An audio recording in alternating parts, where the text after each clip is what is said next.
మాజీ మంత్రి కేటీఆర్ పై మంత్రి అడ్లూరి లక్ష్మణ్ తీవ్ర విమర్శలు చేశారు. కేటీఆర్ నోరు అదుపులో పెట్టుకుని మాట్లాడాలన్నారు. ముఖ్యమంత్రిని ఏకవచనంతో మాట్లాడడం సరికాదని హితవు పలికారు. కాంగ్రెస్ కార్యకర్తలు బుద్ధి చెప్పే పరిస్థితి వస్తుందని వార్నింగ్ ఇచ్చారు. కుటుంబ కలహాలతోనే కేటీఆర్ ఇలా మాట్లాడుతున్నారని మండిపడ్డారు. కేసీఆర్ ముఖ్యమంత్రిగా ఉన్నప్పుడు తాము వ్యక్తిగత విమర్శలు చేయలేదన్నారు మంత్రి అడ్లూరి. మరో 20 ఏళ్ల పాటు తెలంగాణలో కాంగ్రెస్ పార్టీ అధికారంలో ఉంటుందన్నారు మంత్రి అడ్లూరి లక్ష్మణ్.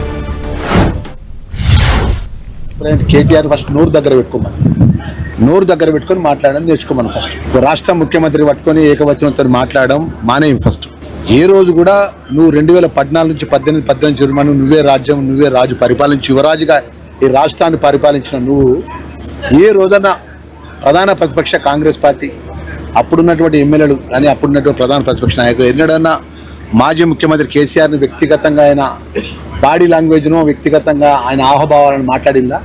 ఎందుకు బాగా అసహనానికి గురి అవ్వకుండా మాట్లాడుతాను? ఎన్నడూ కూడా తల కిందడు కాలు తప్ప చేసినా మీరు ప్రభుత్వంలోకి రారు. తెలంగాణ ప్రజలు మేము నమ్ముతలేరండి. మీరు మాట్లాడే మాట కానీ మీరు మీ అహంభావంతో మాట్లాడే భావన ఏదైతే ఆలోచన పరంగా ఉన్నటువంటి ఏదైతే తెలంగాణ ప్రజలు ఎవరు కూడా మిమ్మల్ని విశ్వసిస్తలేరు.